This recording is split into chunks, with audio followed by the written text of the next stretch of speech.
Welcome everybody to this roundtable discussion on stakeholder priorities for a forward-looking WTO agenda on environmental sustainability and trade. My name is Anja von Moltke, and on behalf of UNEP's Environment and Trade Hub, the Geneva Trade Platform, the Global Governance Center, the Chatham-Hoffman Center for Sustainable Resource Economy, I would like to thank you all for joining us today, the panelists, as well as the many who are following online. The discussion is taking place alongside the WTO Trade and Environment Week, which is an especially big week this year, with many events co-sponsored by member states and other stakeholders, alongside the official meetings of the Committee on Trade and Environment. In my role as leading UNEP's Environment and Trade Hub, as well as co-leading a large multi-partner project on reducing the footprint of trade on nature, let me say that it's super exciting to see such a renewed high-level attention to the importance of ensuring that trade and trade policies support environmental sustainability. It's exciting that there's such a diversity of topics and themes on the agenda, that so many different countries and stakeholders with different perspectives are involved, and that there's such positive spirit in these champion-led initiatives. We started on Monday with a joint UNEP-WTO high-level event on environment and trade for sustainable and inclusive recovery from COVID-19 with our Executive Director Inga Anderson and Deputy Director General Alan Wolf and ministers from Trade and Environment and high-level representatives of the private and public sector. Today, we have the public launch of the structured discussions on environmental sustainability and trade at the WTO, with 49 WTO members as co-sponsors, representing developed and developing countries of all sizes and from all regions. In addition, yesterday, a group of WTO members launched a complementary process of informal dialogue on plastic pollution and more environmentally sustainable plastics trade. At UNEP, we welcome and support all efforts to use policy tools and levers at our disposal, including trade and trade policy, to address the triple crisis we face, the crisis of nature, of pollution, and climate, and to find ways that do so in alignment with the SDGs and in support of multilateralism. Our goal must be to harness trade and trade policy to drive the kind of economic transformation that sustainability requires, and to do so in support of a just transition. That also means that at the same time as we pursue very high, ambitious environmental goals, developing country concerns and priorities must be at the heart of our agenda. What is especially exciting about the structured discussions that were launched this week is the commitment to stakeholder engagement, IGOs, NGOs, business, and academics. Only if these groups are fully engaged and are working in a coordinated manner to push for ambitious and impactful agendas and policies, we will achieve change. The lineup for today's roundtable discussion certainly illustrates that there's revitalized stakeholder interest. For governments, this is an unprecedented opportunity to draw on the wide-ranging expertise and perspectives when they work to bridge differences and devise concrete paths forwards at the WTO as well as national and regional level. At UNEP, we connect science with policy. We look for opportunities to inspire, we provide tools and analysis, and most of all, we support action by governments and stakeholders to make a positive impact on the environment. For example, on the nature side, we work with a large network of partners to trace, document, analyze, model, and the impacts of commodity and wildlife trade flows, to then develop both private and public sector pathways for greater sustainability. Today, we will be talking about priorities for trade rules in line with sustainable development priorities and concrete policy options. I hope that your ideas may sow the seeds for new networks and partnerships. Trade and environment is a complicated issue. There's no place for competition between stakeholders. We need to work together. We need all hands on deck to promote and further push leadership and action on a sustainable future. I will now turn the floor to Carolyn de Burbeck to take up the very challenging task today of moderating a very full line of speakers. She probably needs no introduction, but just for those of you who are joining us for the first time, Carolyn is a senior researcher at the Graduate Institute Global Governance Center, where she conducts research on global governance of trade, environment, and sustainable development. She's also an associate fellow at the Chatham House Hoffman Center for Sustainable Resource Economy, and she has published widely on environment, trade, and development issues for the past 20 years, and has worked as an advisor and consultant in a range of stakeholder organizations active in this field. Carolyn, over to you. Great. Thank you so much, Anya, for the very kind introduction and for the excellent introduction to the panel.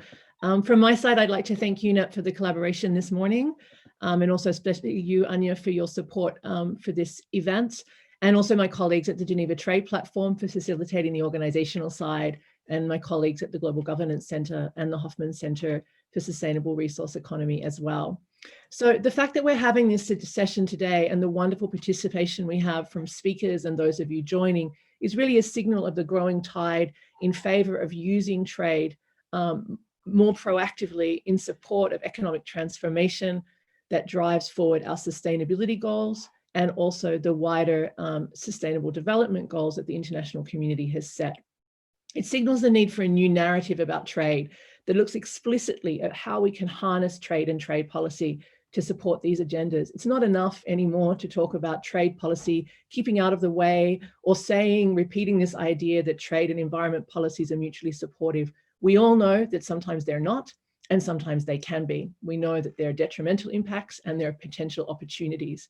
So the new narrative must just be about looking at how we can ensure that trade policy is a more central part of the toolkit that governments use to promote and incentivize sustainability, and to give businesses and consumers the incentives they need to pursue more environmentally sustainable production and consumption everywhere, not just within our own borders, but everywhere in ways that are fair.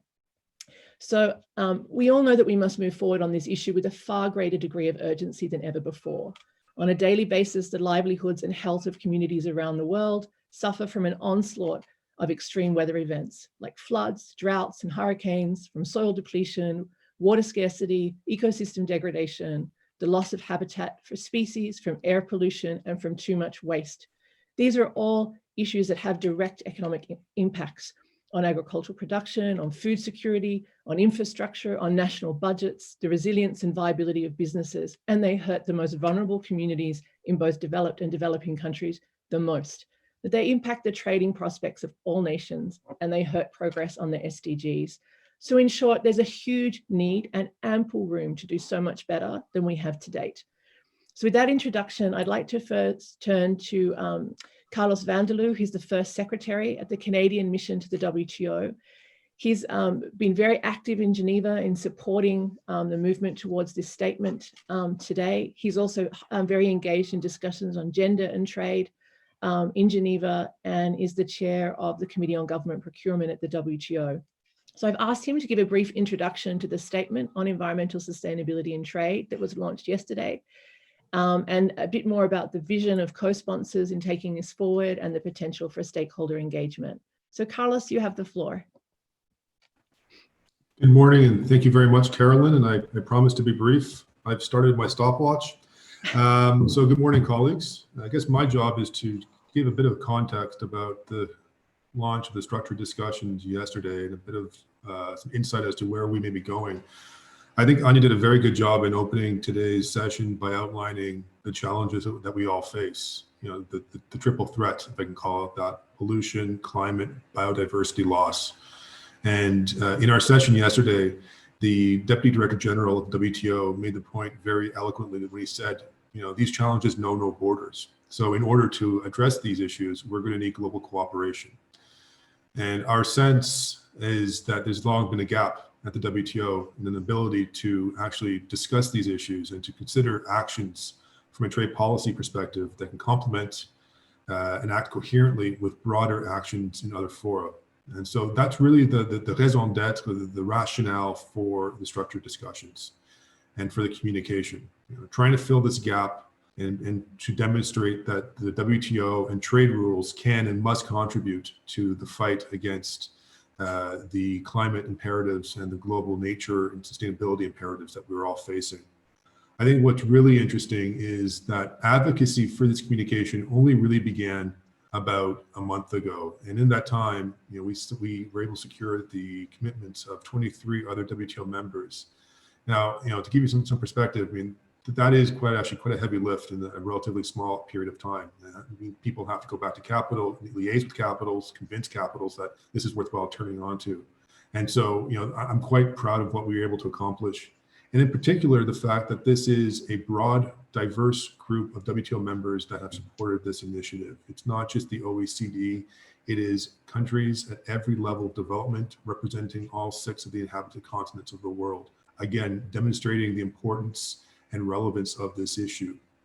Now, some of you may be asking, why the WTO? Well, of course, as Anya has said and as Carolyn has said, trade rules must play the role. But I think it's also important to consider the convening nature of the WTO as a hub, not only of trade rules, but of actors engaged in this file from around the world. Really, the WTO has this opportunity to act as a convener and as a hub for discussions, to bring people together to talk about these issues in an open, inclusive format. Again, really sort of at the heart of what the structured discussions are meant to be. And I think that's really why we chose this setup, this multi-party, multi-stakeholder setup to drive the discussions, because we recognize that without input from all, we won't succeed. Just very quickly, next steps, we hope to have the first meeting of the structured discussions in early 2021, and to really begin work on discussing the substance as well as logistics of our discussions. So in some respects, the easy part is behind us. The hard work now begins. And in terms of signposts ahead, MC12 is obviously in our sights as at least a first opportunity for signals check, but it's quite clear that this work needs to continue well beyond MC12 and into the future. So I'll stop there. I'm 15 seconds over and hand it back to Carolyn. Thank you.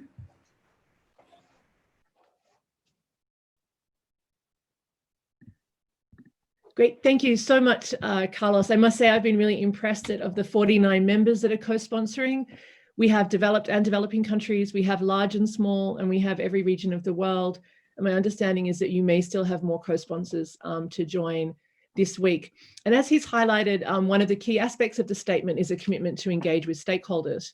So with this in mind, our roundtable this morning, we've really worked hard to bring together a broad and representative sample of the diversity of stakeholders and voices to reflect on the launch of the structured discussions and share their views on priorities going forward. I recognize it's a very high-risk strategy to have so many speakers this morning. I think it's a risk worth taking in order to hear so many voices. Having said that, I'm also very aware that many people listening in on the discussion today ought also to have been on this panel. There are so many people with so much expertise on this topic who've been engaged for a long time at the regional level as well. And my hope is moving forward that we can find many ways to engage them in these discussions. And hopefully people will do this at the regional level on their topic and work out how they can engage with this process, because to be successful, it really needs constituencies to support it at the national level and at the international level. I've asked everyone to make very focused 3-minute statements and to minimize background on their organization's work, but I've encouraged everyone and all of those joining to share that on the chat. We'd love to hear your responses also to the 3 questions for the panel, and we encourage that discussion on the chat. The session is being recorded, so it can be available to those who can't attend today. So let's now turn over to the discussions to hear their views. I will keep my comments between and my introductions really to a minimum in order that we can hear the most from those on the call. So the questions we've posed are what are 3 key environmental sustainability priorities for the multilateral trade agenda?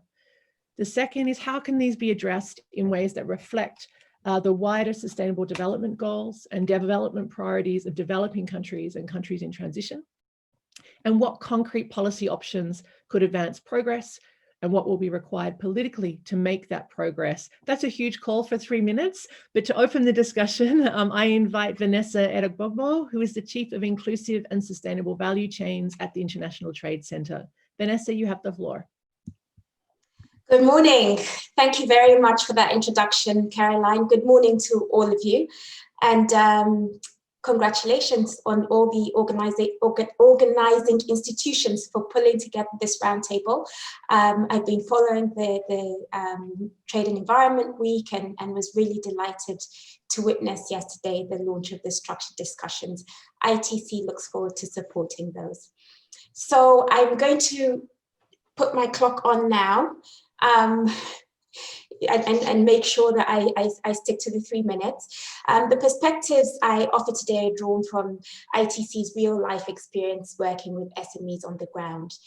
An important dimension to greening the multilateral trading system is changing the way that we produce and the way we consume, and involves a multiplicity of actors, enablers of change existing across the value chain from input supply to downstream activities to consumers. And for the agenda to be truly inclusive and multilateral, which is what you asked us to look at, it's essential that all stakeholder priorities be considered, including those of developing countries. And with this in mind, key environmental sustainability priorities should include, first, managing the developmental trade-offs of the circular economy, such as mitigating flattened demand for raw materials and mineral commodities on which many developing countries, and particularly LDCs, depend. Second, leveraging data and analysis to develop a better understanding of the environmental impact profile along value chains that are key, especially value chains that are key for developing countries. And this could be especially relevant for agricultural value chains, where the widespread misconceptions about the environmental impact of imported food, for example, prevail. And third, access to and use of environmentally friendly inputs, especially clean and affordable energy, which has a disproportionate impact on the productivity of MSMEs and on their environmental impact. So to reflect the wider sustainable development goals, timely and effective support to MSMEs, which make up the majority of businesses in developing countries as a catalyst for change, as well as helping them capitalize on environmental sustainability as a business opportunity, is essential. Specifically, supporting them to address the capacity constraints as well as the costs they face in complying with environmental regulations and standards. And this should also include building policy coherence with voluntary sustainability standard schemes, which are increasingly becoming a necessary condition for market access in many agri-food and textile markets, as well as supporting developing countries identify and realize new export opportunities in the environmental goods and services sectors. So I'm sure there are many good concrete policy options already being tabled, and the case is always how to bring those to bear and how to bring those to implementation. What I'd like to contribute here is what will politically be required to get these across the line. The first thing I would say is that any country's Green New Deal must not leave behind developing countries. They have to permeate trade policy, foreign policy, and aid priorities. Second, environmental sustainability must be addressed as a cross-cutting issue with coordination between domestic and international policy spheres, different ministries, as well as engagement with the private sector, including lead firms, which play an important role in value chain governance.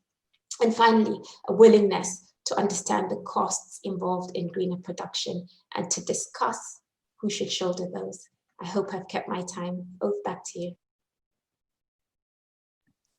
Great, fantastic, Vanessa. I'm going to try and keep my promise not to comment between people's presentations, so I will just turn straight. Thank you for your comments and turn straight to David. David is Vivas is a legal officer in the Trade, Environment and Climate Change and Sustainable Development Division at UNCTAD, which is a UN conference on trade and development. David, you have the floor. Good morning, Caroline. Good morning, colleagues. I will reply your questions on 3 points. 1, fish subsidies. 2nd, environmental goods and services. And 3rd, a new Green Deal. On fish subsidies, we need to finalize and implement a WTO subsidies agreement soon. Lack of success will have systemic implications on SDGs, because we'll be the first one at 2020, but also on all the environmental agenda in the WTO. We cannot get this one wrong. We cannot miss the target, so 4 elements do not miss the targets. Please ensure that disciplines cover harmful activities, industrial fleets, activities in the high seas, and fuel subsidies. If you get any of these big fish out of the net, it may be ineffective or partially ineffective. So time to focus and get this done. Number 2, I think we need to increase efforts to rescue and reshape negotiations on environmental goods and services in 2 tracks. One of the WTO by enlarging the scope and responding to climate change priorities, but also to nature-based solution. The scope must be enlarged not only to apply to industrial goods, but also to many other biodiversity-based products, natural fibers, plastics alternatives, and also sustainable agricultural products. The larger is the scope, the better will be the impact, not only for climate change, but for other environmental priorities. The 2nd track is the UNTAC's global system of trade preference among developing countries.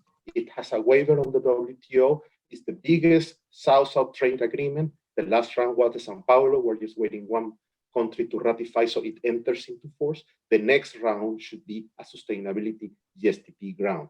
Remember that most of the consumers today are in developing countries. So South-South trade can have a huge contribution to that objective. Finally, we need to mainstream a new Green Deal. For UNTAC, a new Green Deal goes beyond WTO, is part of the multilateral trade system, but also part of the financial system. Basically, the key pillars of a Green New Deal from the point of view of UNTAC are: we need to ensure we do massive investments now on decarbonizing key sectors in both developed and developing countries, namely transport, energy, and sustainable agriculture. The reason is that climate change and inequity are very much related. Environmental erosion is bringing poverty, is increasing inequalities even within countries. And we saw these massive investments in a time where we have the lowest cost for money, perhaps since the financial crisis. There is a need to generate a green recovery in all countries that also respond not only to the environmental objectives, but also to the post-COVID scenario where we will have to put the entire economy on tracks. These are my 3 proposals. Thank you very much, Caroline. Thank you very much, colleagues. Excellent. Thank you very much, David. I'll turn right now directly to Elizabeth Turk, who is the Director of Economic Cooperation and Trade at the UN Economic Commission for Europe, which is one of, I think it's either 4 or 5 regional economic commissions of the UN. She also just moved to UNECE from a long and very impressive career at UNCTAD working on sustainability and investment agreements. Lizzie, you have the floor. Thank you very much, Caroline. Good morning. It's a great honor for me to join this roundtable, and thank you to all the co-organizers. Let me dive right into the subject matter. Question 1, what are the 3 priorities? First, look at the trade dimension. That's the World Trade Organization's core competence. Supply chains come to mind here. Enhancing their sustainability is the first key priority. And in UNECE, we are proud to host a work stream on transparency and traceability of supply chains. Secondly, look at the economy as such. The linear economy has to change. What we need today is a circular economy. So that's the second priority. And again, UNECE member states have recognized this by identifying circular economy as the topic for next year's Commission session. And third, don't forget the context. By that, I mean the COVID-19 situation. As we are striving to recover, sustainability should be at the core. Again, in UNECE, we support countries in doing so, in building back better. So that's a third priority. Second question, Caroline, how to ensure a development dimension?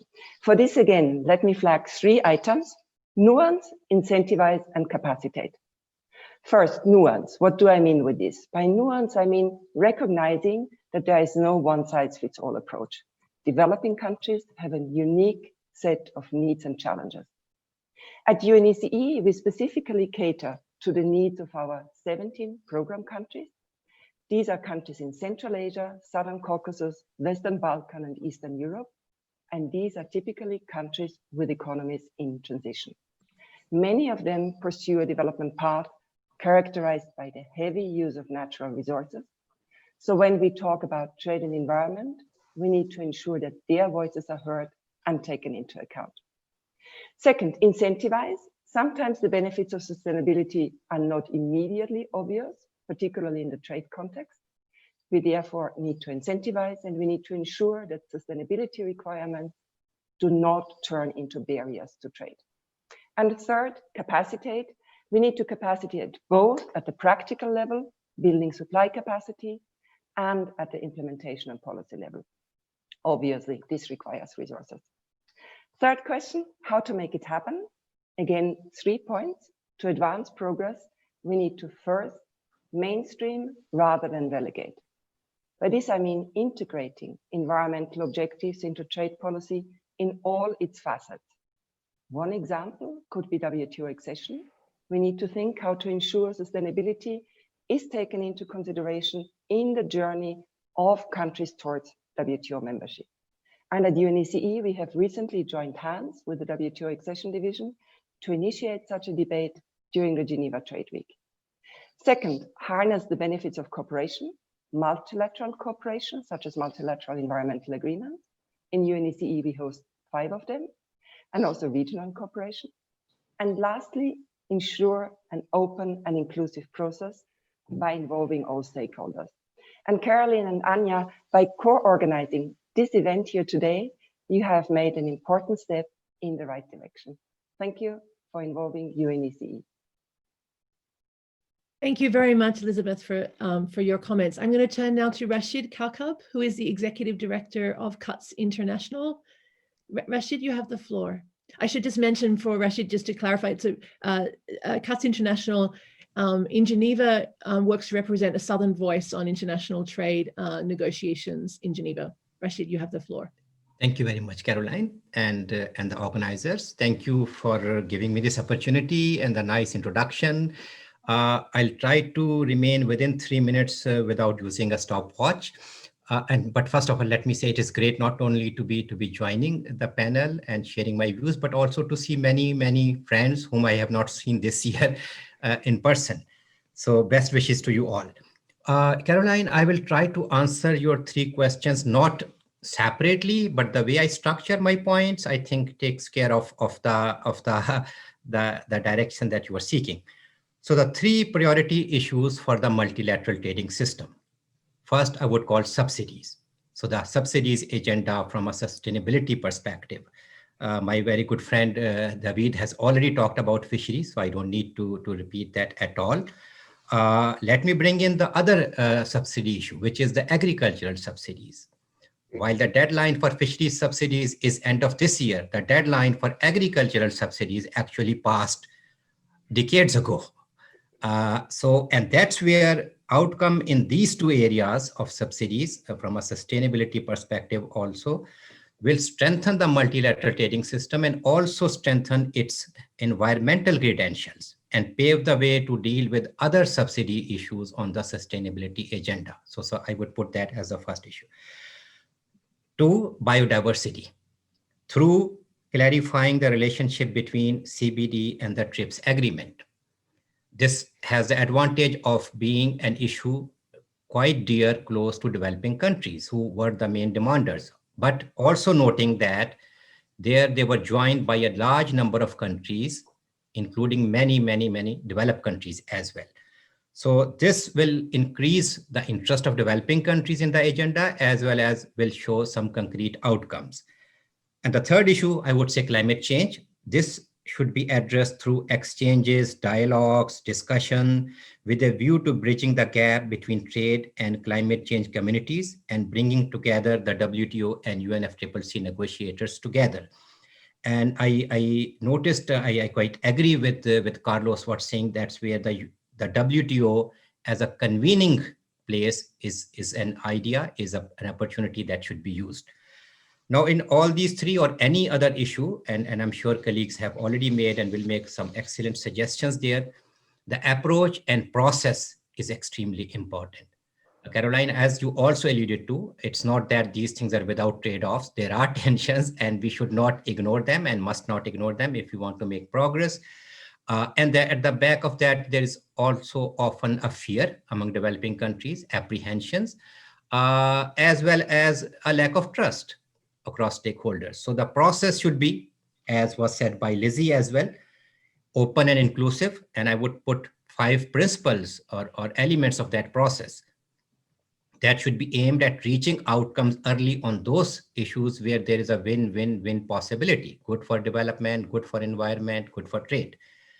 That promotes number 2, promotes open dialogues and understanding. 3, builds trust. 4th, avoid threats or a sticks approach.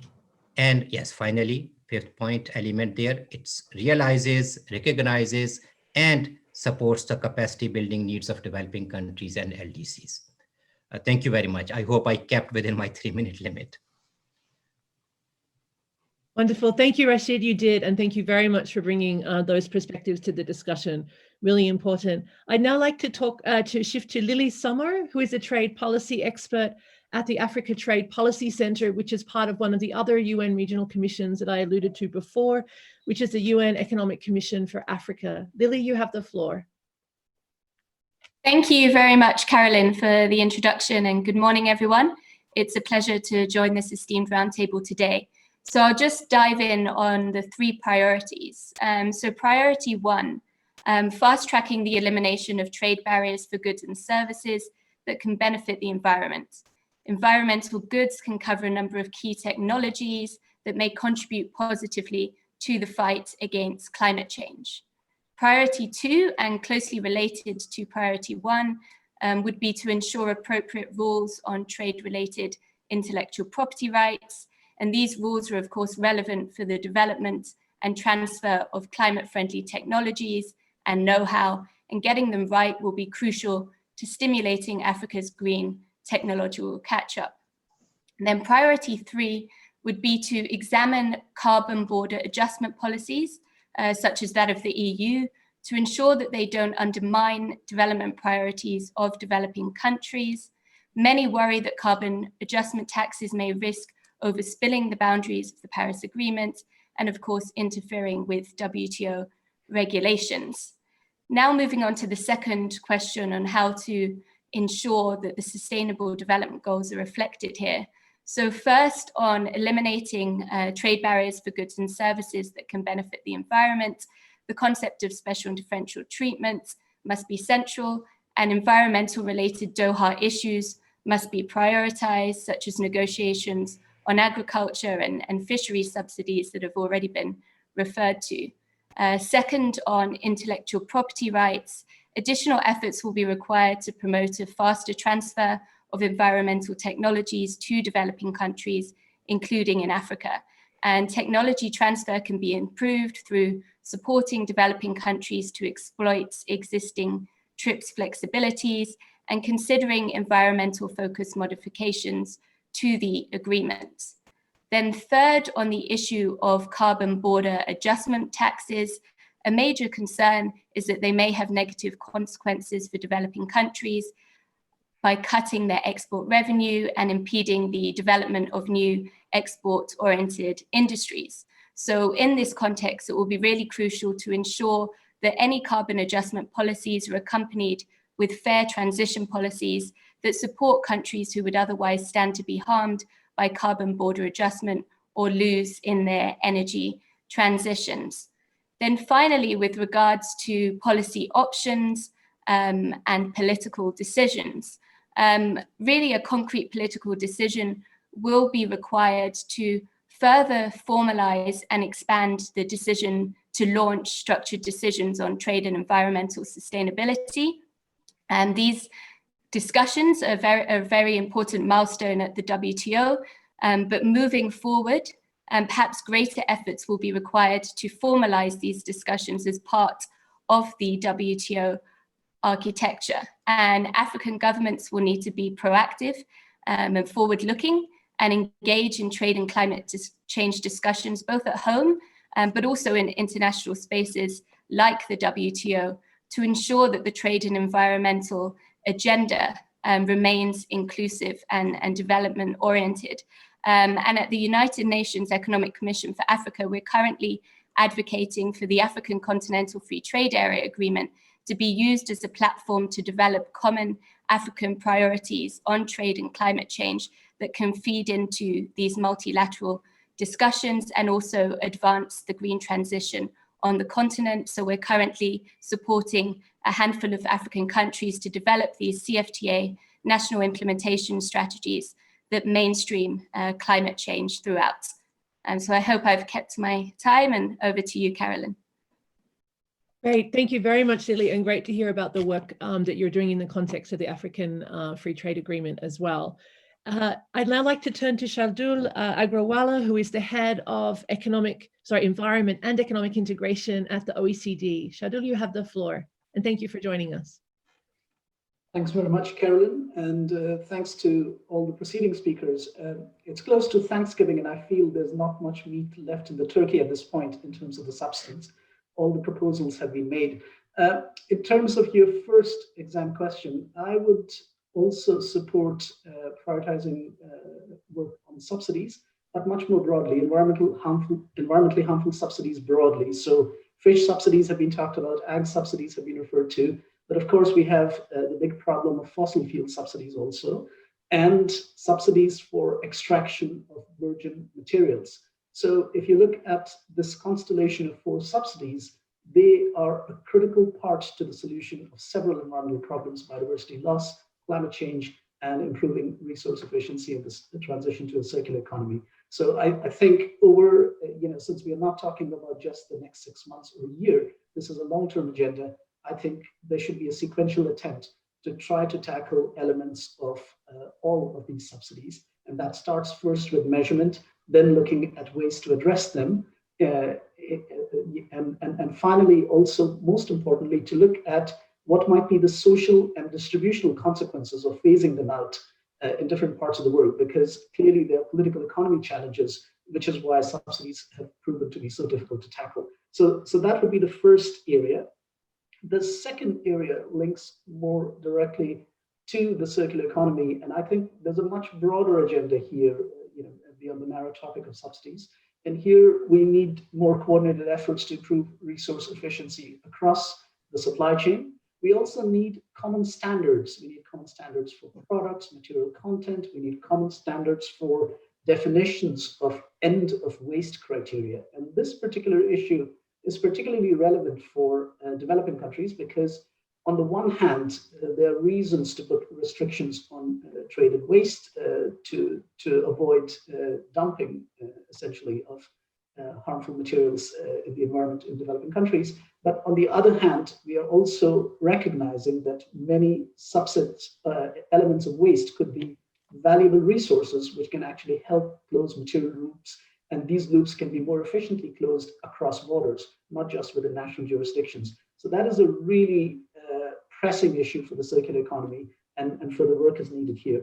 And my last priority would not be an environmental topic per se, but this issue of the green recovery, which many speakers have already mentioned.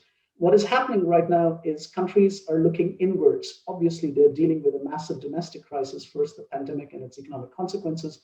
They're designing recovery measures. A second order push is to make sure that those recovery measures are green.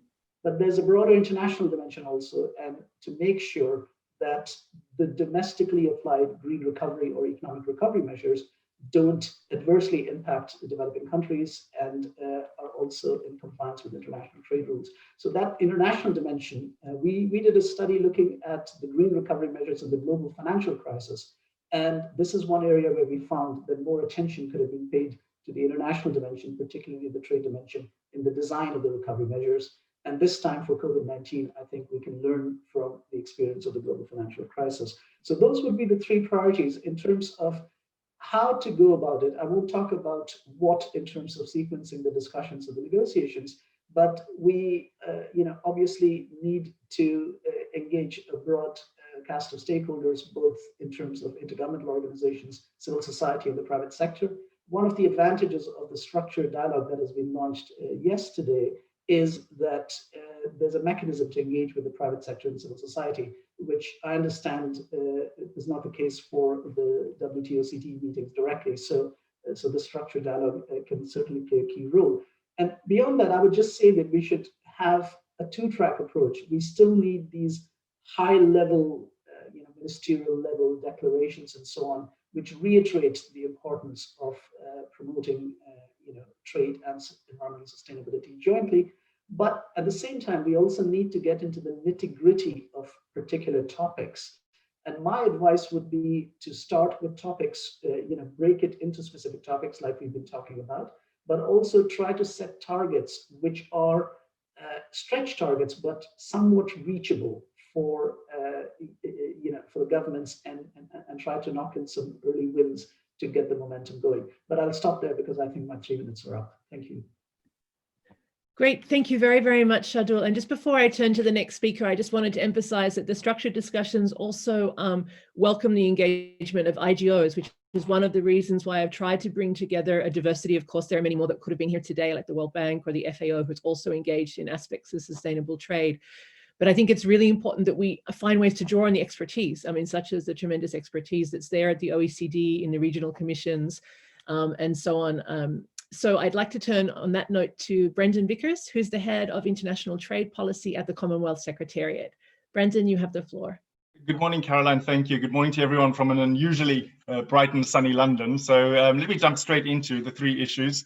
I would say that given the diversity and interests of the Commonwealth's 54 member countries on how to advance the multilateral trade agenda, I won't speak on behalf of them, but instead I'll highlight 3 things the Commonwealth Secretariat is doing to prioritize environmental sustainability, and this could possibly feed into and support some of these multilateral processes. So the first is trade and climate change, especially mitigating and adapting to its adverse effects, including natural disasters.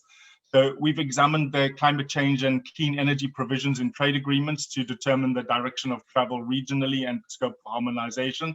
There's scope for improved allocation, utilization, and governance of aid for trade, help build resilience and strengthen productive capacity. And this is especially the case for digitally enabled smart agriculture and smart fisheries. We support innovative financing solutions and disaster risk insurance to further enhance adaptive capacity and boost resilience. And our Commonwealth Climate Finance Access Hub is now also operational. The second is tackling marine plastic pollution through our Commonwealth Clean Ocean Alliance. And so we're looking at various commitments and ambitions to eliminate the use of single-use plastic. In that regard, we would support member-driven multilateral action on tackling plastic pollution. And the third is developing sustainable blue economies, where we encourage collaboration between Commonwealth countries to exchange successful strategies and best practices, facilitate the deployment of new technologies and innovations to create and drive environmentally compatible industries, develop the economic empowerment and resilience of oceans communities, and to build economic instruments to leverage environmental protection, things like blue carbon, blue bonds, coastal resilience insurance. So we would encourage and support member-driven discussion on how trade policy can be used to develop new sectors and trading opportunities. The second question, I think the starting point of any multilateral discussion should be the sustainable development priorities of developing countries, especially the smallest and most vulnerable, and how to maximize support and minimize the costs for these countries. Thinking specifically around the Commonwealth, small states constitute around 60% of our membership, and we've been developing a universal vulnerability index to help target appropriate support to those member countries most affected by natural disasters, including extreme weather events dependent on need. And so we believe that the multilateral agenda should similarly work to alleviate these vulnerabilities and challenges. Third, what concrete policy options could advance progress and make progress politically feasible. I think 4 things I've listed here, drawing on our experience. First is working together inclusively to ensure political buy-in and consensus building on issues of mutual interest. For example, we have a Commonwealth Blue Charter, which is an agreement by all 54 Commonwealth members to actively cooperate to solve ocean-related problems and meet commitments. There we have 10 action groups led by champion countries, and I think this approach leads to political buy-in rather than a top-down approach that could hinder progress. The second, we need shared normative principles and values to guide and frame cooperation. And third, we need to making progress requires the encouragement and active participation of women, youth, and Indigenous persons in the process.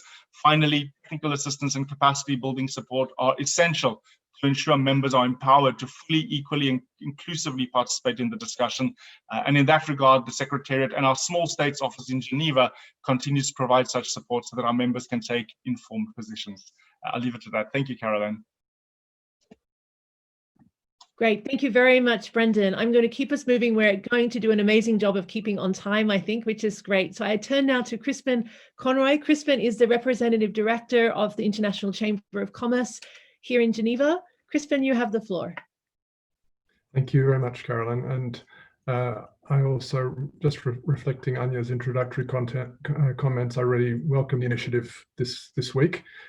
And also, Caroline, you mentioned the risk of this sort of panel. I think, as we're moving forward facing these sort of challenges, we have to take risks if we're going to get solutions. So look, thank you very much to all of you for organizing this panel. I'll jump into the first question straight away. And I see the first priority as simply the integration of environmental sustainability agendas with the WTO. We've spoken a lot in ICC in our reform manifesto for WTO about the need to ensure coherence between these agendas. And this is, I think, of critical importance, especially as we all work towards a more sustainable and resilient recovery. Trade must be part of the solution and help drive solutions. In the business world now, we're talking about a must-have moment in relation to ESG, not a choice. Looking, for example, at the ICC SME Climate Hub, Business for Nature, which we're part of, and also an increased focus on due diligence by companies.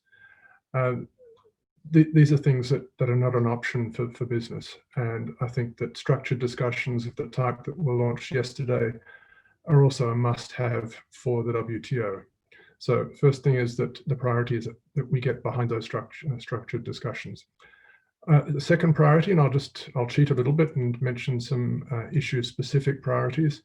David mentioned very eloquently that the need to get the deal done on fisheries. And our Secretary General mentioned that, I think, in pretty stark words yesterday during the launch of the discussions. So fisheries, the deal needs to get done. There needs to be increased discussions around climate action in the WTO. And in the chat, Caroline, thanks for including your piece that you wrote with John last year, John Denton. Massive biodiversity loss, plastics, circular economy. We need to, a lot of people have talked about the circular economy. It's very important to complement action on climate through transitions to circularity. It's very nice to see Melina here from Finland, and thank you for your leadership on this issue. We also announced yesterday an initiative, a study on trade and the circular economy. In terms of the third priority, there need to be concrete actions. And I'll talk more about those in relation to the third point rather than, or the third question, rather than now and then repeating myself. Turning quickly to the second question, it's a critical one. We need to bring all voices into these sorts of discussions. From a business perspective, ICC is committed to supporting wide and broad-based discussions, and that means leveraging our network of over 45 million companies in over 100 countries. So we have a very broad network, and the types of companies that we will involve in our input into the structured discussions will come from all over the world and be companies of all sizes. We're planning to establish a trade and environment working group within ICC, and the objective of that working group would be to feed into these structured discussions once we hear more. Thank you, Carlos, for your leadership and Canada's leadership. More about the meeting in January and how that will take place and how we can be involved. So we look forward to feeding in business views from around the world, including all our network, into those discussions next year. In the third question, I'd just like to refer again to fisheries. I think that's a key concrete outcome that we need to focus on. Also getting behind the structured discussions. It's great to see 49 members already involved, but that must be more broadly based, and we must get that number up. And it must be, I think, very clear that it's in parallel and not replacing the work of what we're seeing, which is very pleasing, a revitalized Committee on Trade and Environment. We need to have serious discussions on climate, biodiversity, plastics, fossil fuel subsidies. And in terms of more concrete outcomes, people have mentioned revisiting the environmental goods agreement. Also, we need to look at environmental services. And in relation to circular economy, having a look at some of the work that's been done in the past on remanufactured goods, for example. From a political perspective, the very important first step was taken yesterday. I know it's been part of a journey, but I think it's a watershed moment, and we need, from a political perspective and from the business community, we'll certainly help drive this to get increased participation and remind each other that this is a must-have, must-do moment. It's not an option. So thank you very much, Caroline. Great, thank you very much, Crispin, and for your participation today. I'm going to switch the order just quickly here because someone has another commitment. So I'd ask Céline Chavachia from the Institute's Executive Director of the Institute for European Environmental Policy in Brussels. Céline, you have the floor. Thank you. I first wanted to thank Caroline for bringing us all together, because I know it's been a very long journey to get this statement, and I know that's how personally you've been committed to that. I think it's really exciting to have a structured dialogue. I think it would be good to take the lessons from what happened in the UNFCCC when the Paris to Lima dialogue was actually started. It saved the UNFCCC negotiations. So I think there are really good lessons there about how it brought business, but also civil society back into the UNFCCC.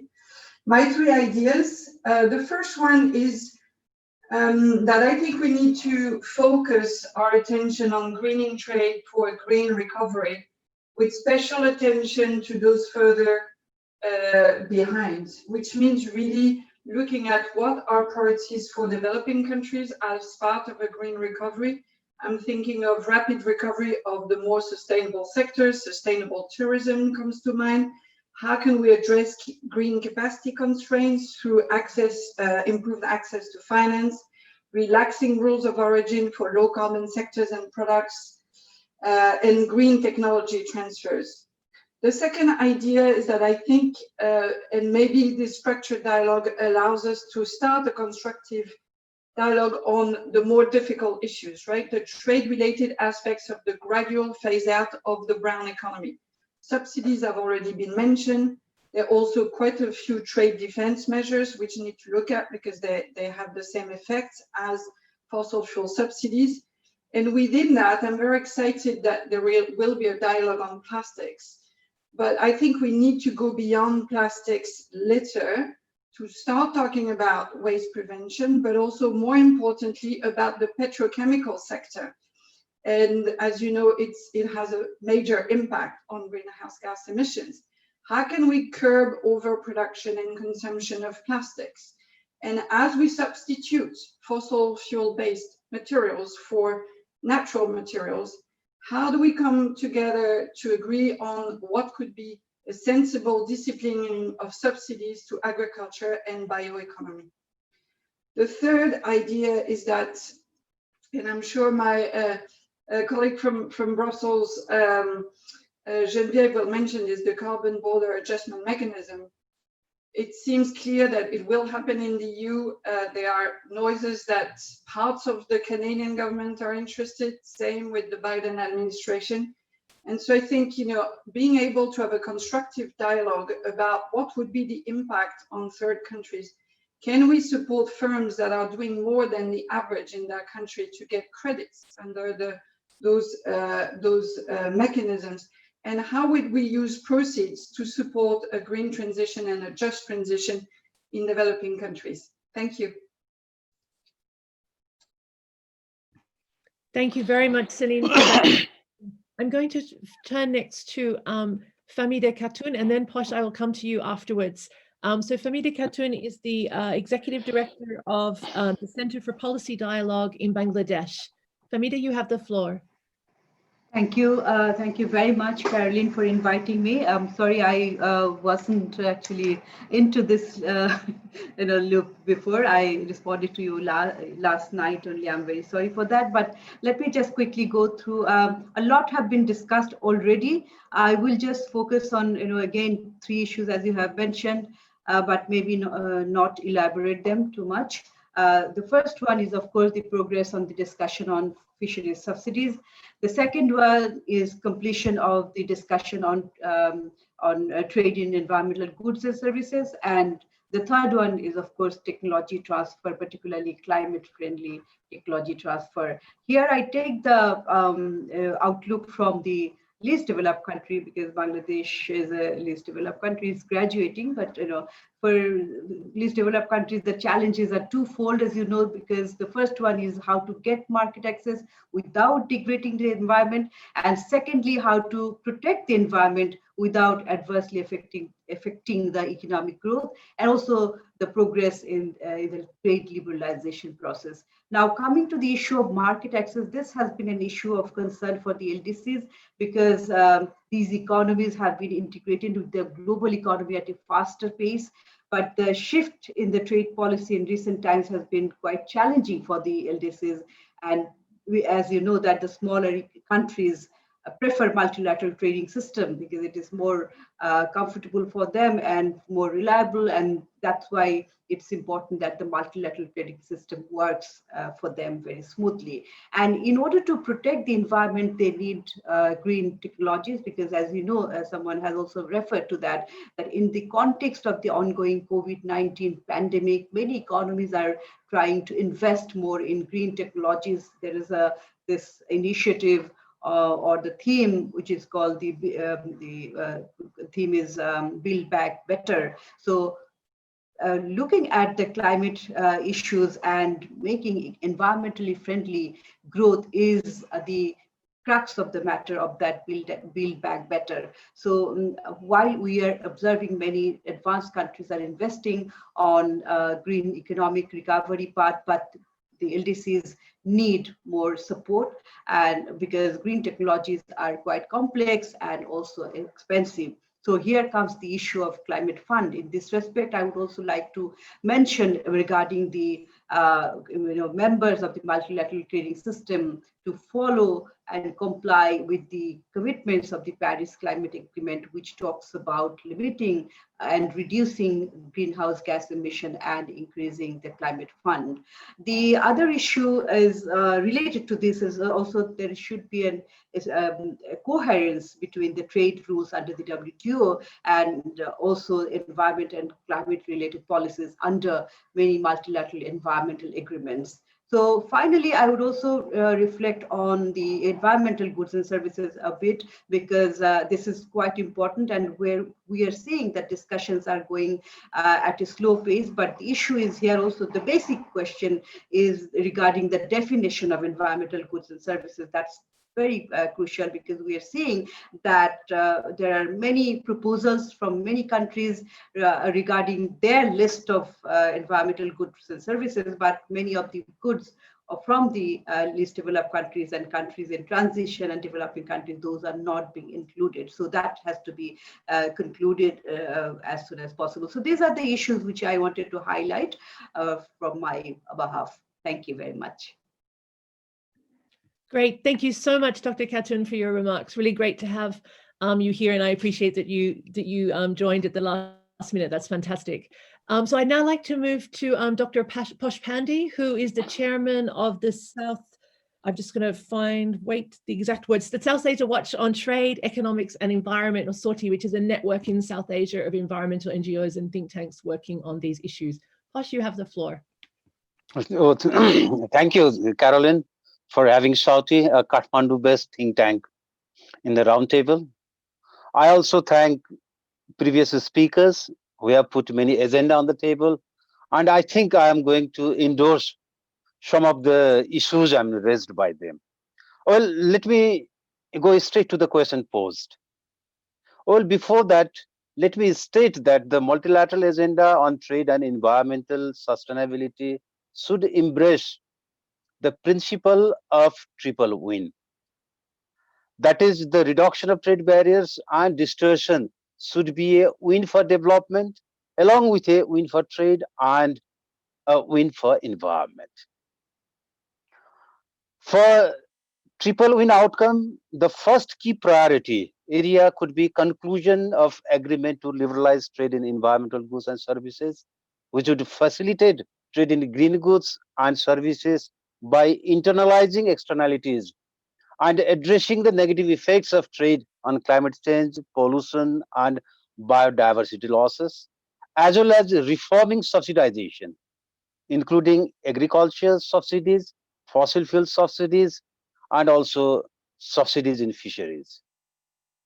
The second area could be the adoption of the practice of circular economy, including trade, for the systemic transformation of production and consumption that results resource efficiency and green growth.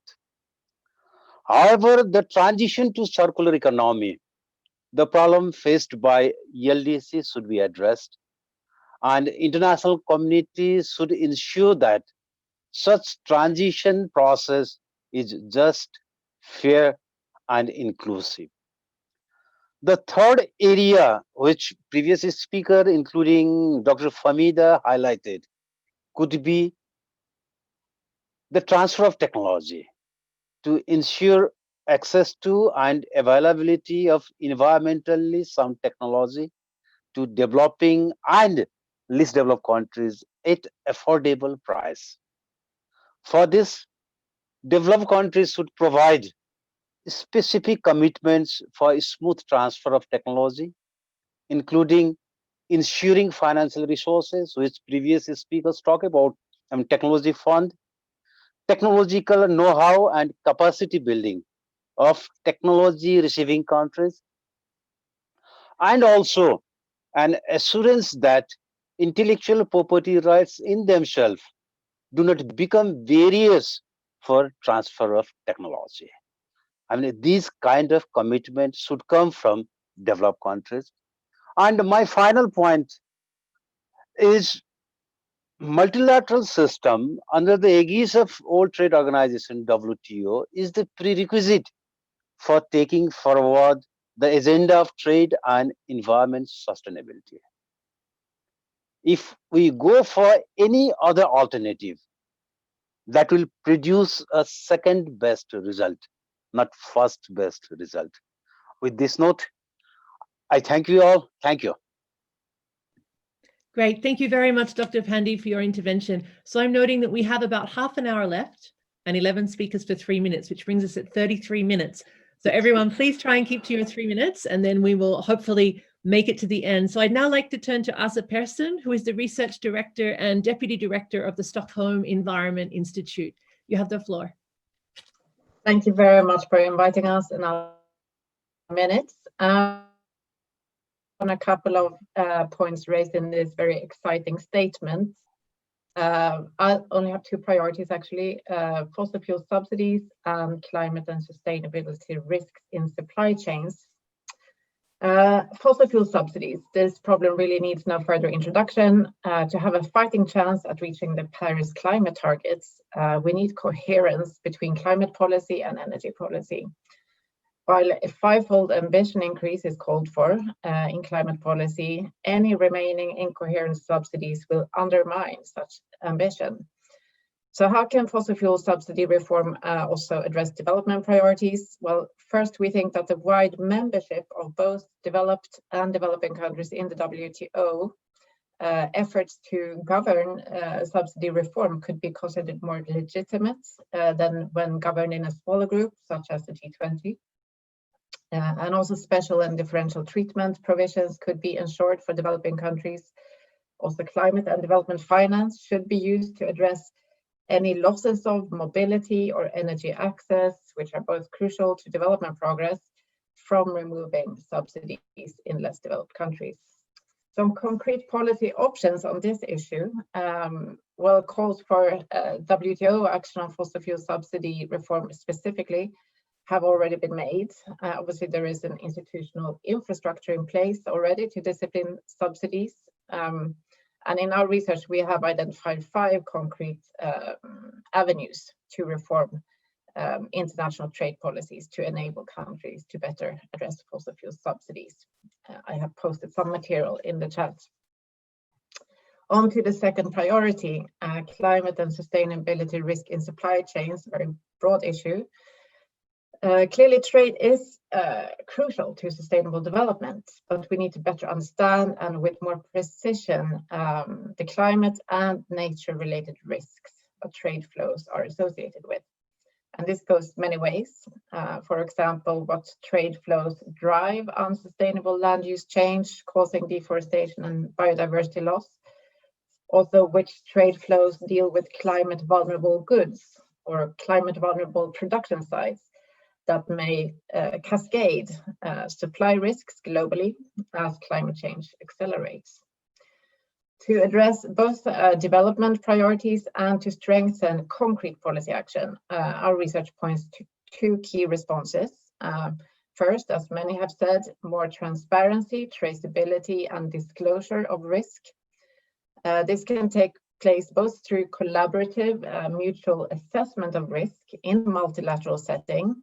And here I think the research community also has a big role to play, providing the data and interpreting the data, and also through the trade regime supporting due diligence and disclosure regulation at various levels.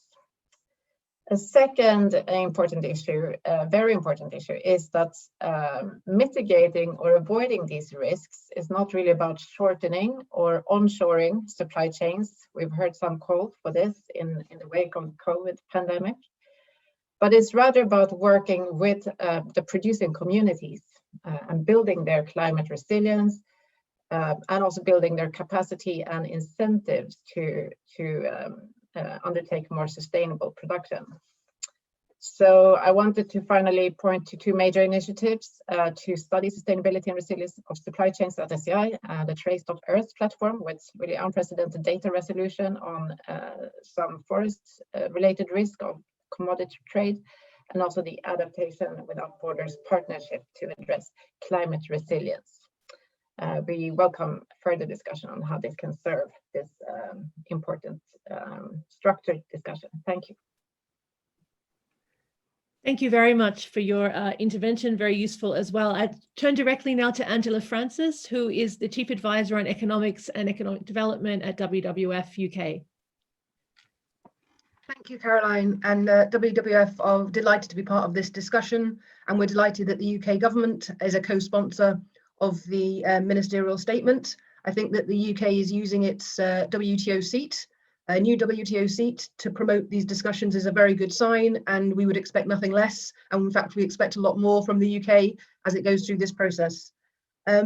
We come to this discussion, this multilateral agenda, very much from our engagement with the UK government already on the national trade policy that it's developing. And our particular focus there has been on food and farming. And that's where I want to focus my comments here.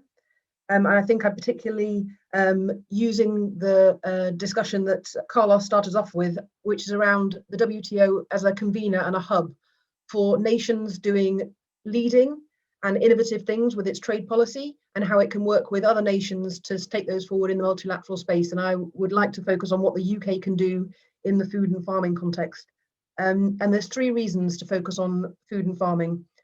Firstly, the COVID context, which has been mentioned. We're all taking more seriously the WHO risks, which they had set out for years and years, the risks of pressing against nature. So that's around deforestation, it's around conversion, but it's also around intensive agriculture, and how the risks to public health are exacerbated by those elements of our farming system. Farming, I think, is a very important sector because it's important for both climate and nature objectives. And we've talked about biodiversity in the course of the discussion today. Farming and food production is responsible for 30% of global emissions.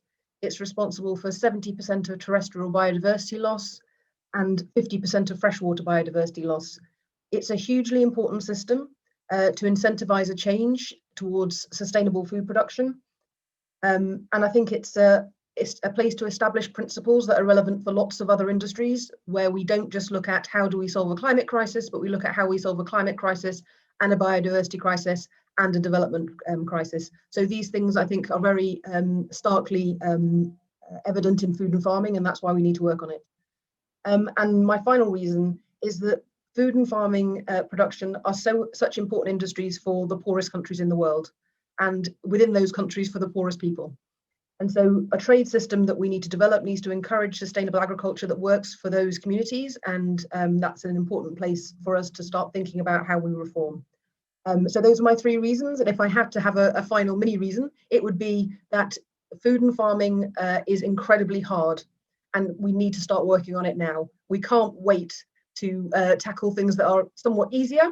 We need to start moving towards how we incentivize sustainable agriculture because it is complicated.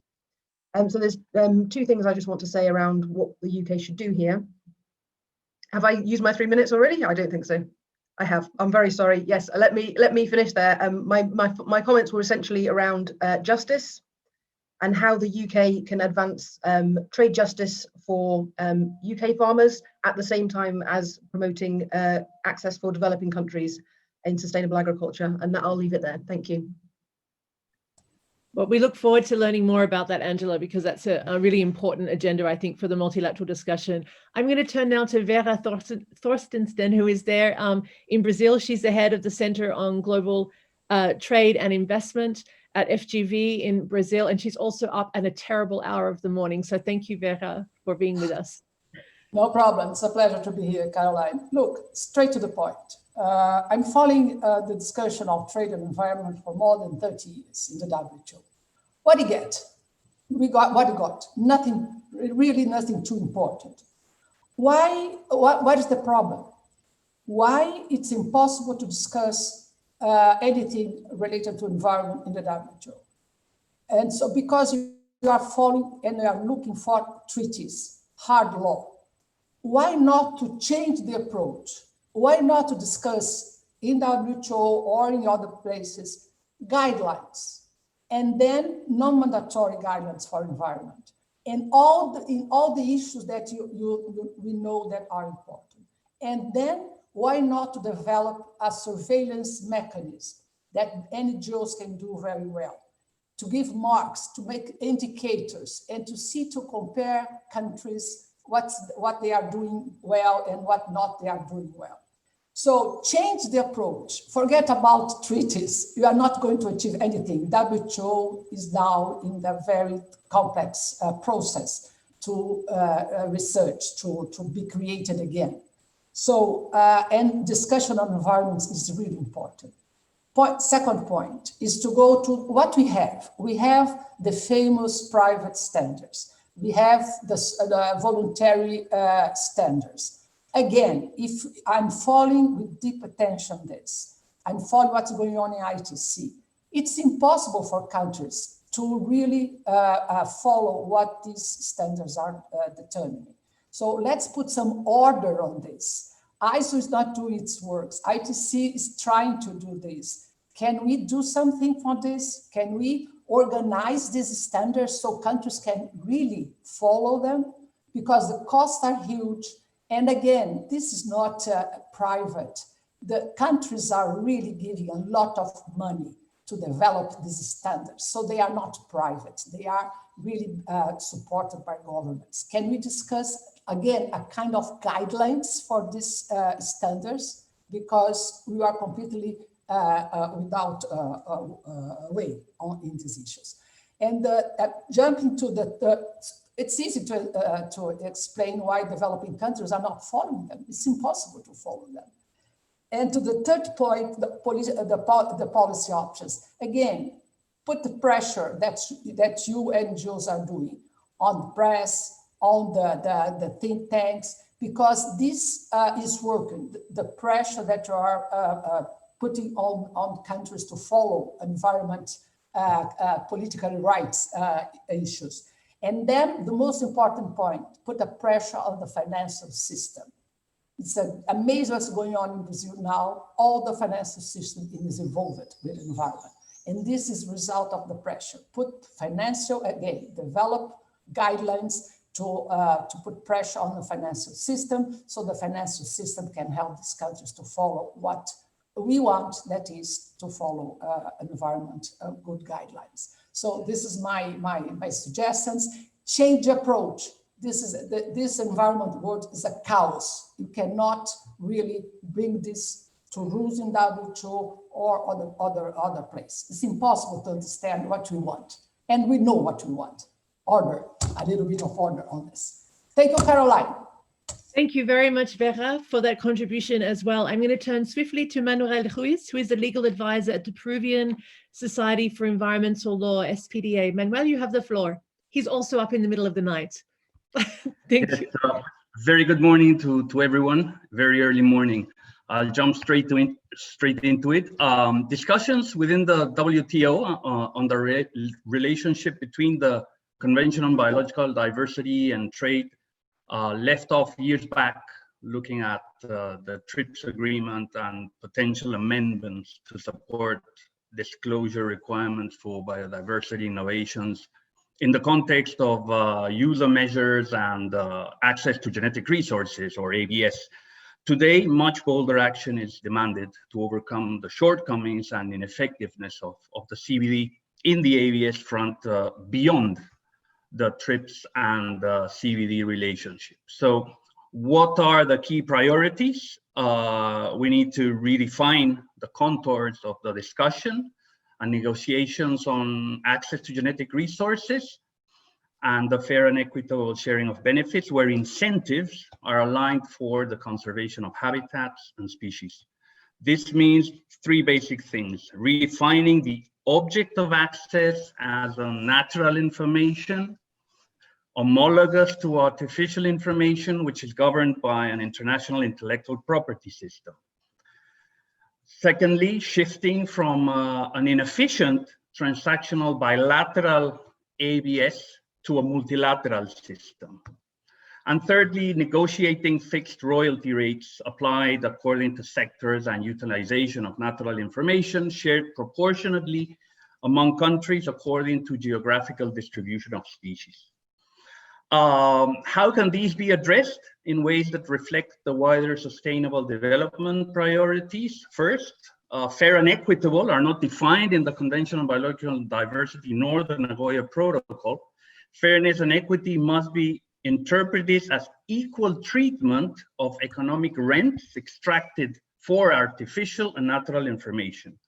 Users, companies, for example, achieve rents for artificial information through intellectual property. Providers should do likewise for natural information. Secondly, the Conference of the Parties of the CBD should vet bounded openness over natural information as the modality for Article 10 of the Nagoya Protocol, which is titled Global Multilateral Benefit Sharing Mechanism. The justification of rents for natural information is based on application of economics of information and widely accepted yet often ignored economic principles. What concrete policy options could advance progress? Over $1 trillion of biotechnologies are sold each year that would be within the scope of the bounded openness model. Tens of billions of dollars could help align incentives for conservation. Users and providers must consider an amendment to the Nagoya Protocol and an overhaul in the bilateral transactional approach to ABS towards a multilateral approach. Thank you, Caroline.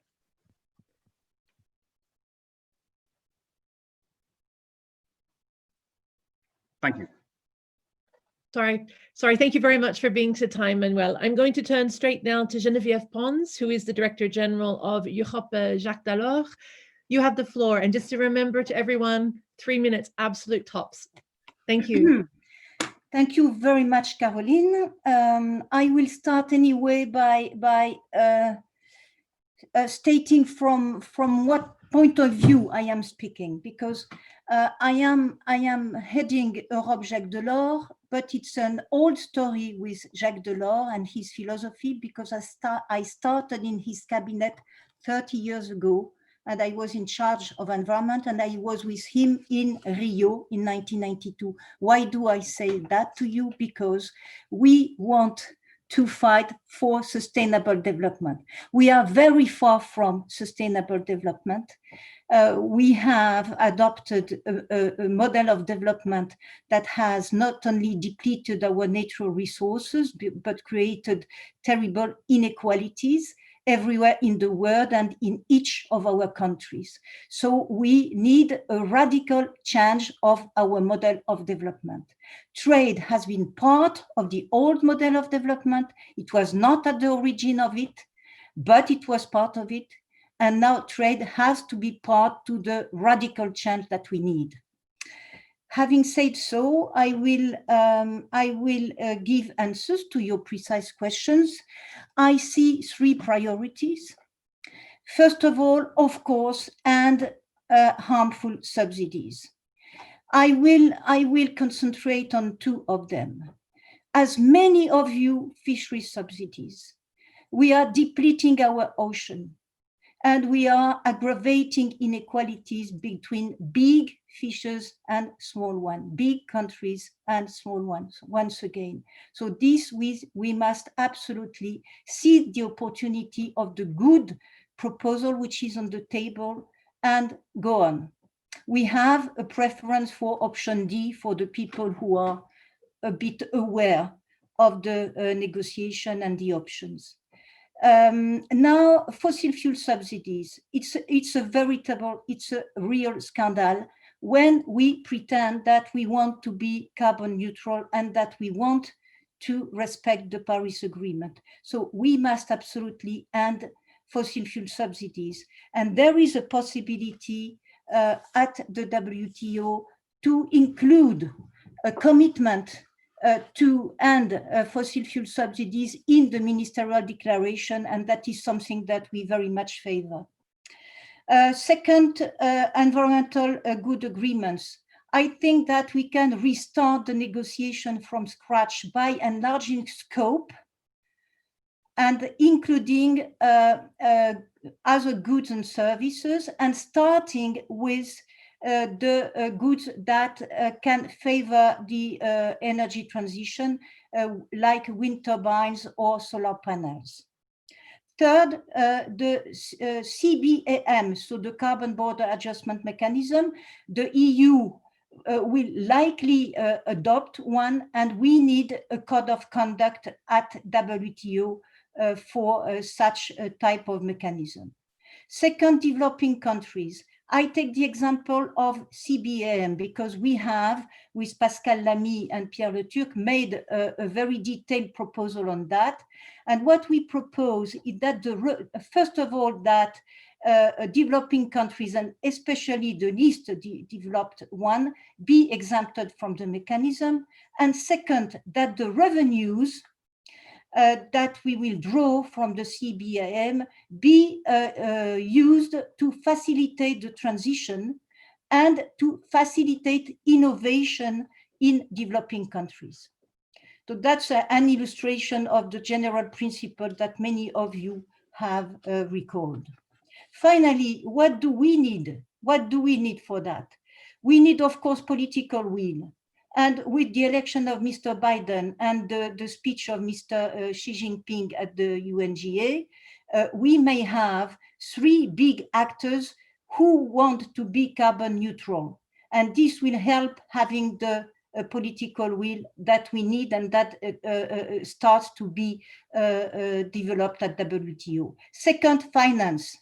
We have in the EU a lot of green bonds. We are the first green bonds emitters in the world. And finance will be key to finance the transition and to help trade be part of this transition toward a circular economy, especially. So we need to adopt all over the world green bonds and real ones, and we have a taxonomy at EU level that will allow us to ensure that these are real green bonds. Thank you. Thank you very much, Genevieve. I'm hoping that many of those who are speakers and participants can give us 10 extra minutes. We're almost making it on time, which is great. So I'm going to turn straight to Jeannive Remy, who is the Deputy Director of the Secretariat Center for International Trade Law at the University of West Indies in the Caribbean. You have the floor. Thank you so much, and thank you to the hosts and the conveners of the session. I'll go quite quickly into it because, it's sort of like, the dog ate my breakfast as an excuse. Everybody has kind of touched on some of these points that I'm going to make, but rather as a basis of originality, but rather emphasis, I'm going to repeat some of them insofar as they are really relevant to the countries of the region that I represent, which are a subcategory of the SIDS. And I think Brendan Victor has quite eloquently elaborated on some of the things I'm going to say. One is that in any discussion moving forward of the WTO on climate-related trade impacts, we have to measure vulnerability. And one of the things that we are very, very keen on in this part of the world is thinking about the impact of climate change, environmental and natural disasters, and now global pandemics on the ability of countries like mine to actually even engage in trade because of the problems faced with massive debts incurred by these constant climatic changes and having to always service the climatic disasters with very limited resources. So the recognition of trade as a strong contributor to sustainable development has led to work by agencies such as the Commonwealth Secretariat and even my institute, the SRC, to think more concretely about the relationship between trade and vulnerability and develop actually a trade vulnerability index as an alternative to measuring countries' needs to what is traditionally used, which is GDP per capita. Our request is that the WTO begin to join that space in moving from GDP per capita to using vulnerability as a measure of countries' needs and find effective ways for the trade policy and trade rules to accommodate that. And the WTO, how can it assist? Well, it can assist by supporting the development of a multi-dimensional vulnerability index that entities like the Commonwealth Secretariat are engaged in, as well as the Caribbean Development Bank, and that's getting traction by not a lot of international agencies, and actually analytically assisting through its technical divisions in providing the data needed to develop these indicators, because the indicators will then be used as a basis for thinking more concretely about ways that trade rules and trade policy can be responsive to vulnerabilities that countries face as a result of climate change. The second area that I want to highlight is the blue economy.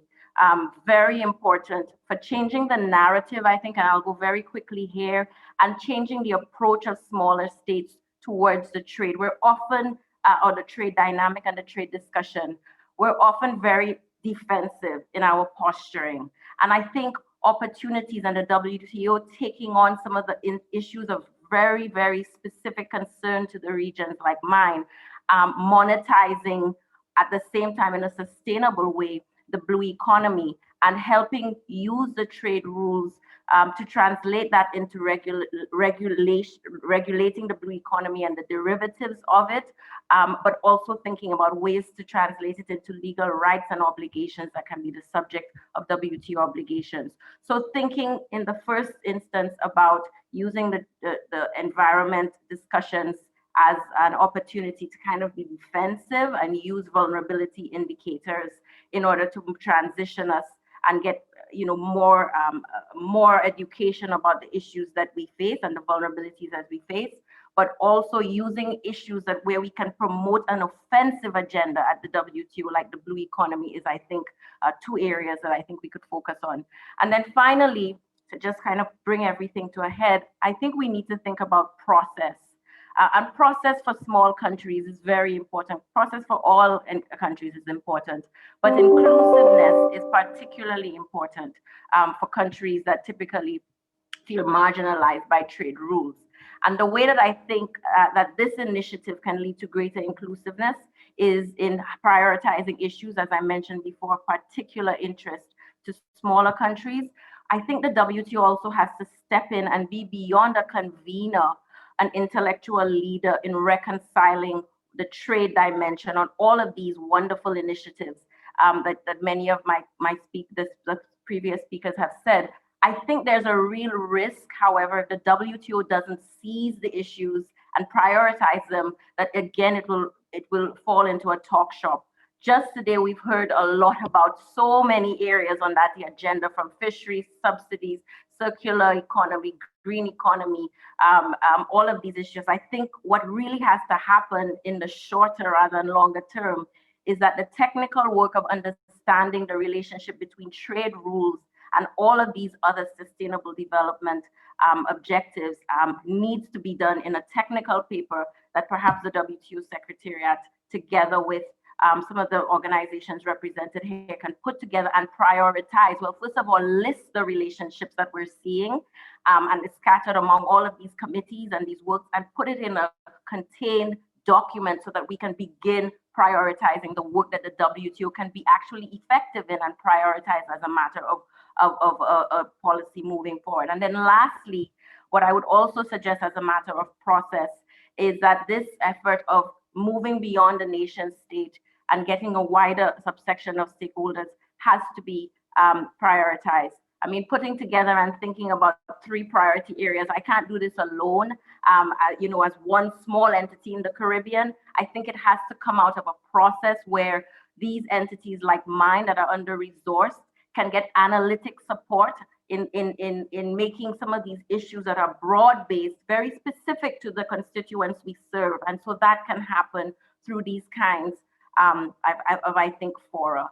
And moving and using the current, the current avenues available under the WTO, such as the WTO chair programs, to invigorate some of these debates into the regions that we serve and get much more feedback and a bottom-up approach so that it actually feeds into the substantive discussions taking place. Thank you so much, and that's all I have to say. Thank you very much for your intervention. And I apologize for the speakers who are left that we've cut your time so short, but I hope you appreciate it. It's been a good effort to try and get all of these voices together. I'm going to shift swiftly now to Vice Yu, who is a legal advisor at Third World Network. Vice, you have the floor.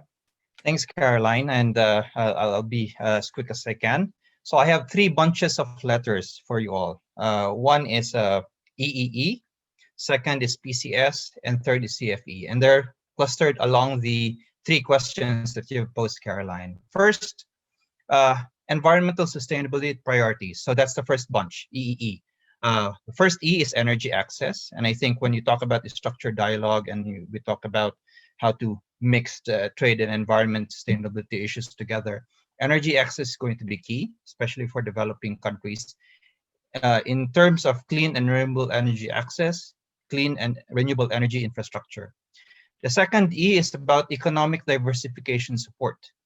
One of the key things that we often have to realize is that for many developing countries, economic diversification is the key towards moving towards sustainable development pathways. And I think that's something that could be part and parcel of the discussion in the WTO and elsewhere. The third E in this first cluster is about endogenous technology development support. And that means we have to look into how the trade regime can facilitate the dissemination of environmentally sound technologies, not in terms of expanding market access into developing countries for these technologies, but using those technologies to develop and help develop in developing countries their own endogenous technologies. The second cluster of letters I'm offering is PCS, and that goes to the second question. First is P, policy space, which means that I think one of the things that maybe needs to be focused on in the WTO and elsewhere is really look at how flexibilities could be built in to make sure that in terms of addressing all of these multiple challenges that we are facing, climate change, biodiversity, plastics, ocean degradation, land system degradation, ecosystem loss, for many developing countries, locking them into a set of rules does not work. We have to recognize that one size truly does not fit all. The second letter is C, cooperation, which means that the focus really has to be about multilateral cooperation. And the third letter is S, support, which means then that the focus in terms of the multilateral system has to be the kinds of looking at the arrangements that are needed to provide technology transfer and financing to developing countries so that they could then diversify their economies and address these environmental challenges. On the third question, again, 3 letters, CFE. The letter C stands for cooperation multilaterally operationalized.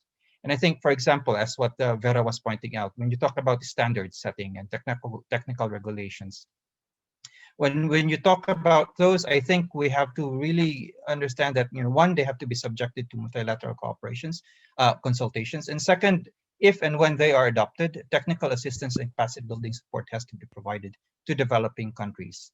Another aspect of multilateral cooperation, for example, in the WTO or elsewhere, could be having an agreement on some kind of peace clause from engaging in dispute settlement when developing countries undertake climate change or environmental measures which might impact trade, for example, of other WTO parties. Such a peace clause is necessary in order to encourage developing countries to be more proactive and avoid any chilling effect. The letter F stands for flexibility for developing countries. And I think this goes back to the aspect of policy space, where, for example, special and differential treatment needs to be operationalized, where, for example, we might want to look at the encouraging developing countries to look at using IPR flexibilities, compulsory licensing, maybe even talk about having a TRIPS waiver for environmental sound goods and technologies which might relate to climate change or environmental protection measures, similar to the COVID-19 TRIPS waiver that India, South Africa, Kenya, and Eswatini have put forward. The last letter is E, equity. And I think this is a very important part that we have to, I think, really operationalize. And that means, for example, when we talk about equity, avoiding unilateral protectionist measures, like the carbon border adjustments that are applied unilaterally. We need to have some kind of multilateral negotiations on that to guide how they're supposed to be developed and applied and how they're going to be implemented so as not to adversely affect developing countries. And the last part of equity is, again, of course, implementation of existing commitments on finance and technology, whether it's under the UNFCCC, that's under the TRIPS, or the Convention on Biological Diversity. Thank you. Thank you very much, Vice. Soledad Leal, you have the floor. She's the Senior Policy Advisor from IISD, based here in Geneva. Soledad. Thanks very much, Caroline. I would like to share a couple of general comments to address your questions.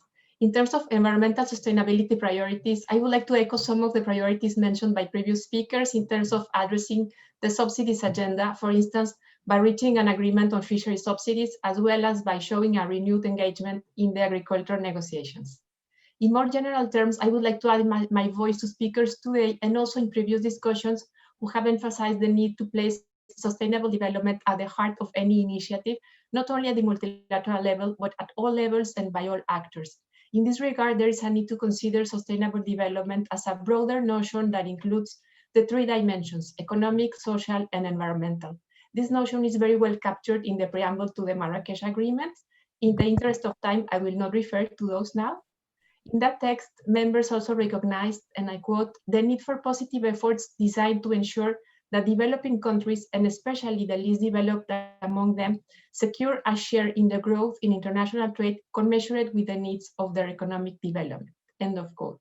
This brings me to my next point, which is the objective set out in paragraph 32.1 of the Doha Declaration, where ministers instructed the CTE to give particular attention to the effect of environmental measures on market access, especially in relation to developing countries, in particular the least developed among them, and also to those situations in which the elimination or reduction of trade restrictions and distortions could benefit trade, the environment, and development, which is the triple win mentioned by previous speakers earlier today.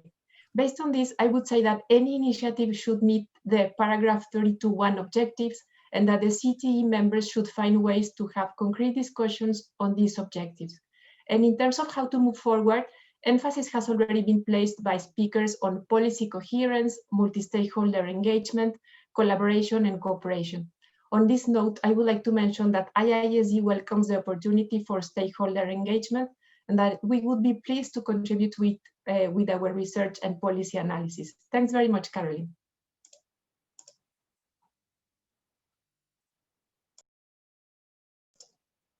I think you are muted, Caroline. Sorry, thank you, Sol, for being so quick. I want to turn directly to Aditi Verghese, who is the policy lead on international trade and investment at the World Economic Forum. Aditi, you have the floor. Thank you, Caroline. In answer to question 1, we've chosen to prioritize trade in the circular economy, where trade facilitation measures can support reverse supply chains for materials reuse in products like electronics.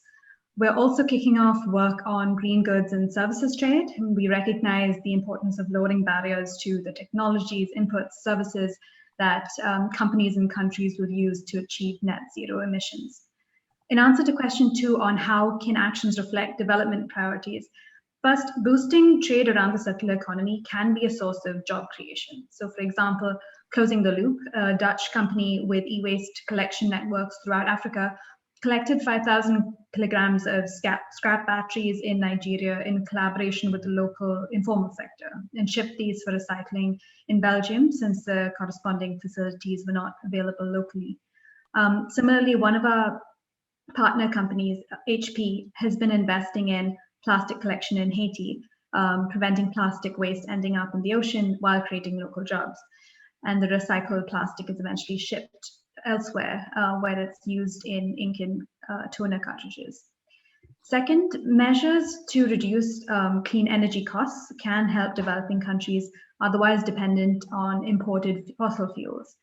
And reducing environmental services barriers can help scale up developing country capacity and exports, as there's likely to be significant demand in the coming years to meet Paris Agreement commitments. Finally, question 3, what concrete policy options could advance progress? One could be to reduce barriers to trade in environmental goods, services, and technologies. Also use trade facilitation as a tool to enable circular economy and reverse supply chains. And also to note that with public and private sector commitments to net zero ramping up, the trade agenda really needs to build on that momentum and usefully contribute. So seek alignment between climate change and trade communities, and channel this work through environment and climate ministries with trade or economic tools as a support. Thank you. And back to you, Caroline. Great. Thank you very much, Aditi. Malena, you have almost the last word, and then we will close. Thank you, Malena. Oh, sorry, I didn't introduce you. She's a leading specialist on circular economy at the Finnish Innovation Fund, Sitra. Malena. Thank you, Carolyn, Anja, Carlos. Thanks. Everything has pretty much been said. I'll say a few more words about circular economy, which is a priority for us at Sitra. It's the only way forward in addressing the triple crises of climate change, nature and biodiversity loss, and unsustainable use of natural resources, because it cuts to the heart of how we produce, consume, and trade. And in this work on the transition, we need to focus on being just and placing jobs and livelihoods at the center.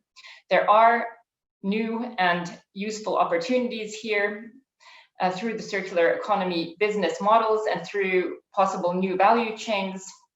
So moving from a linear economy, focusing on material efficiency, there are new jobs for through secondary materials and reverse value chains. Also in services such as repair, recycling, remanufacturing. And the next step really involves around dematerialization, rethinking ownership, moving upstream.